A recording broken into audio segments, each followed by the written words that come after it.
And that was Loose Cannon by Jeremy Neal. And now we're joined by Amy and Ant. How's it going today, guys? Excellent. Awesome. Sweet. And what was the first album you remember really resonating with, and what made it stand out to you? It was George Michael and his album Faith. Nice. Faith. Yeah. So I was leaving church. I was moving on from Amy Grant to something, actually musically quite similar, but not related to church. So yeah, I still love that album. Mine's like polar opposites. It was like Silverchair Freak Show. Oh, Total opposite of that. Nice. And how did Amy and Ant first form? We met at Amy's work. She was doing singing some covers and stuff for the open day at her work, and I sort of wandered up and said, "Would you like to join a band?" Which is the cheesiest pickup line ever. I was like, whatever, yeah. All right, yep. We'll book a day next week. Yeah. And then we recorded one of Amy's songs just to see if we could actually just sit in a room together for 4 hours, and you better be able to get on with somebody you're going to be in a band together with. It was like next level sort of jam session. He literally remixed one of my songs. I thought this is like nothing I've ever done before with a musician. So yeah, that was a selling point for me. Yep. So it all kicked off pretty positively. Nice. When was that? End of 2016. Yeah. So. Yeah. What have been some of your most prominent influences? I've sort of always looked to the musicians who are really good songwriters. So people like Billy Joel and Suzanne Vega have really, they're the ones I kind of resonate with. But my actual favourite band, the one that really kind of catches my soul, is Rage Against the Machine. But that has quite nothing to do with the music that we play. I'm very much the same with the songwriting sort of side of it. So mine was Tori Amos, for sure. She was the biggest one. She's still my biggest one today. But then I go all the way to like Christina Aguilera just for the voice. So it's All over. Yeah, all over the place. Which what's our songwriting kind of. It's good that you listen to as much music as you possibly can to write the best songs that you possibly can too. What can you tell us about your latest EP, Rectangle Friend? Yeah, so Rectangle Friend, I wrote the song. So basically Rectangle Friend is the mirror you look into every single day. And Anthony came up with more of like a modern sort of spin on it with your mobile phone. The mobile sort of phone thing, is your rectangle friend nowadays. So it's got a lovely sort of connection there. But the songs are more of it's special because we've collaborated together with them. So we've both brought each other different parts of the process and put it together. Yeah, so we both spent a lifetime. There's a song. We've both spent a lifetime writing music, and so when we got together, some of the songs on the EP are ones that are from our deep dark history, and others were ones we'd sort of written really recently and together, and they just flowed out, and so it was easy. Nice. And where did you record the EP? We did all of the tracking in my garage. So we used GarageBand in the garage. It was really stereotypical and cliched. It gave us more creative freedom as well because we could just do track after track after track. Yeah. Then Anthony could come in and go, "Oh, which one do you like better?" And then he'd cut out little sections and. So we did all of that work, and then we sent it to Tall Poppy Studios down at Acacia Ridge, and Gareth did the mixing and mastering. So it has that really polished kind of sound. But doing the tracking at home meant that we never had a single moment where we had dollar pressure. We could do another take. We could do another 10 takes if we needed to. And so some of them, some of the parts on there had 30 and 40 and 50 takes because you just want to get it exactly right. Yeah. So it had the advantage of the home recording and the benefit and of the professional, Gareth doing a fantastic job on the mixing and mastering. Yeah. Cool. How was the recording process? Really fun. Yeah, so it's like we basically we already had the arrangements for the song, so that was kind of a good head start because we use a box, we call it the band in the box, so Anthony puts all of the arrangements in the box, so we kind of had that to start with, so we had a really good backbone there. So I think it was kind of smooth in that sense. Yeah. No, it was relatively straightforward to do because we're both reasonably good musicians, and so we understand what's going on. We can play well enough And so from that kind of perspective, you've got a lot of freedom to just then go and really just throw your heart into it and make it happen. Yeah, How long that's- did it take you to record? So we were probably a couple of months of 2 or 3 nights a week for the tracking, and then I'd just take them away and put my headphones on so there's an enormous amount of the little tweaking that goes on even before you send all the files off to a proper studio. So the actual process 2.5 months, because we'd booked our EP launch, and so we were just working towards this this deadline. So in we had a advance. deadline, so it just made us flow with the whole process too. Yeah, no, deadlines make things happen like nothing else. True. Anthony works in drug development, so he's all I'm a deadline over guy. deadlines. And on that note, we'll be right back with Amy and Ant. This is Please Don't Put Me Down, taken from their recent EP, Rectangle Friend. It's performed live in the studio. This is Amy and Ant. You're listening to Emerge on Brisbane Youth Radio 1197 AM, digital radio, and phoenixradio.com.au.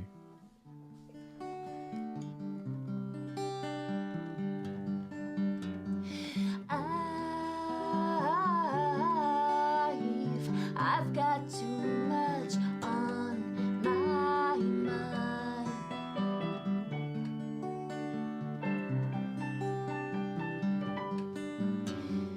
It seems too much. It seems too much to rationalize.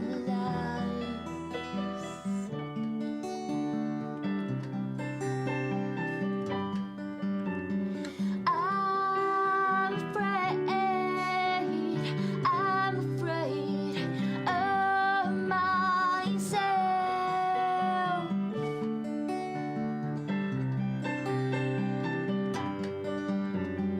I'm afraid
And that was Amy and Ant with Please Don't Put Me Down, performed live in the studio. And now we're back with Amy and Ant.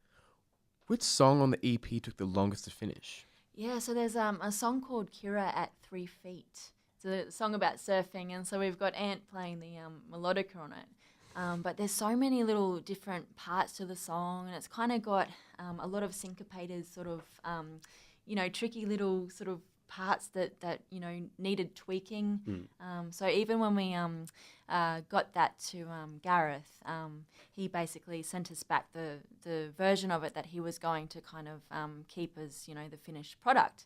And there were even still little parts then that we were both kind of like, maybe we could drop this a little bit, lift this Tweak up a that little bit and- here. yeah. And so that one took a while to get, but we're pretty proud of that one too. Yeah, most of the rest of them, because we'd been playing them live, they flowed out just as we had them in our heads. So it was a million takes, but we kind of knew what we were after, and they sounded like that. But Kira took a few rounds. Yeah, we're usually pretty good at translating that to Gareth as well. And actually, he was quite good at translating it himself. And in that song, there's a line that says, "It will drop me like a brick." And in my head, I wanted something to kind of sound a bit like a brick. And he put like this really cool sort of was it like a snare or something? It's like a Like a it was stamping- like a brick. A foot stamping. Basically after brick, and I was like, this guy's good. He knows what we want. Yeah. So you guys met when you're performing covers. Do you have a favorite cover to perform? Or are there any new covers that you're going to be working on soon? Yeah, we perform Pleasure and Pain by the Divinals, so we kind of put our own spin on that one. But Nice. we pretty much any cover that we present to each other ends up sounding like Amy and Ant sort of thing. So it's always got our own little vibe to it. We can do 3 hours of covers on the side if anybody needs that. Yeah, That's a plug. that's a plug. That's certainly not that it's fun enough. It's not really what we're here talking about tonight, I suspect. And what's the best show you've ever played as Amy and Ant, and what makes it so special to you? When we first formed, we put together a show at a place called the Room to Play at Paddington, and so it was the first time it had been used for music. It's an old substation, and it's just a really cool venue. And because it was our first gig, we plugged it really hard, and we just had literally everybody who was important to us from all the different parts of our life all turned up, Yeah. and so we had this sort of debut gig that was just fantastic. And yeah, we kind of filled the little venue, like it was only a little venue, but it was just really cool because like everyone was kind of lined, up the stairs and Yes, like and- looking down on us, and it was great. The acoustics kind were of really crowded, good and it too. just really worked. And then we did the EP launch at Black Bear Lodge in the Valley. That was fantastic. We filled up that room. That was recently. Yeah, that was one. recently. So that one was for this one specifically, this EP. And then a couple of weeks ago, we played at Live Spark at the Powerhouse. So that was cool. That's a gig I've wanted to do for literally forever. Yeah. You have that on YouTube as well, don't you? Yes, we've got some footage from that on YouTube. So Yeah, so we pretty much got we've got Instagram, like YouTube, and Facebook, the whole lot. Facebook, and the whole thing, and On so 9 yards. yeah. But in 2017 and 18 so far, we've probably played 40 or 50 gigs just around between the bits of cover gigs and all the gigs. So we really like playing. I mean, we really want to be out there and playing as much as we can. Who are some of your favourite musicians in Queensland at the moment? We went on 4ZZZ a few months ago and on a program called Femmes to the Front, and there are so many bands in Brisbane. I mean, they promote them, and you guys are out there promoting these bands, and they're all fantastic. And I have one of my sons is really into music, and so I get to listen to all of his music, and it's all from Brisbane at the moment. I mean, Mallrat and Nicole Miller. I mean, there's a picture on Instagram of him with his arm around Nicole Miller from like last night or something. So I get to see a lot of that music going past, and it's all just fantastic. There's so much great music here in Brisbane. Yeah. And what else can we expect from Amy and Ant this year? Yeah, so we're just wanting more and more gigs and the bigger gigs, and we've applied for a couple of festivals, so we're really kind of, trying to pitch towards that. Big Sound, and there's one in Sydney called the Australian Music Week, I think it's called. So yeah, so basically trying to find some management to just go on top of the efforts that we're making. I mean, we're always out looking for gigs and setting up gigs and plugging gigs and networking and stuff. But we're just looking for some management that can sit on top of that and really help us out a bit. And so we do like your cafes, pubs, and whatnot, and we can strip everything back to play acoustic, just like what you've heard before. But we can almost, we've got like the band sound as well and whatnot, so we can kind of do bigger scale sort of things if need be. And so we're really sort of pushing towards that. Cool. We'd love to play Splendour in the Grass. Oh, yeah. Me too. And more radio play would be really good. Like because we've had a bit of airplay on 4ZZZ, and so I've heard that you need 7 songs airplay on 4ZZZ to then be eligible for the hottest 100. For hottest 100, so that would be pretty cool. Yeah. Nice. But no, it's fantastic that there's this local radio sort of scene between you guys and them, and just. It really makes a difference to be able to come in and talk about this stuff, because otherwise, who else would you talk to about it? And we're really proud of this EP, and we've put effort into it, and we love the songs, and we really want to push that this year as well. Just getting people to hear it, and just more people hearing it would be great. Cool. And lastly, if you only had 4 words to describe your EP, which 4 words would you use? Catchy, lyrical, rhythmic pop. And my take on that was available on iTunes. Nice. Just on iTunes, Ant? And Spotify and Google Play and all of the places where people Pandora, consume music. Tidal.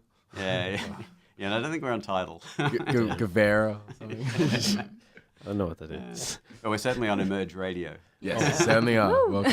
Thanks for coming in, guys. Thanks for Thank having you. us. This is Amy and Ant performing Rectangle Friend live in the studio.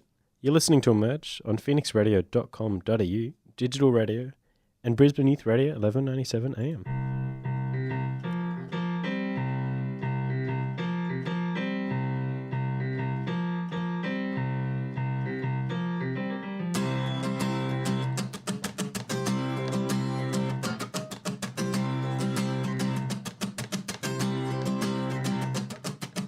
She walks away from the corner of her mirror.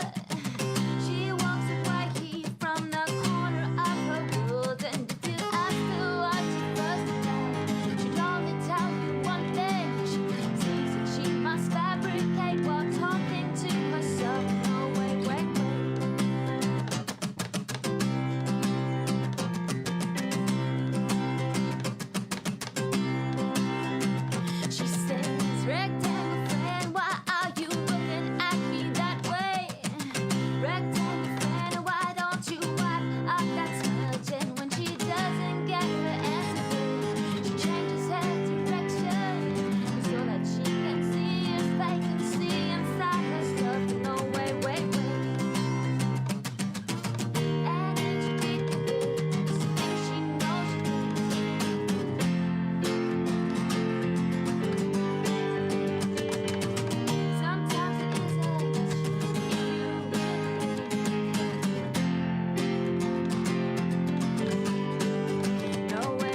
And that was Amy and Ant performing Rectangle Friend.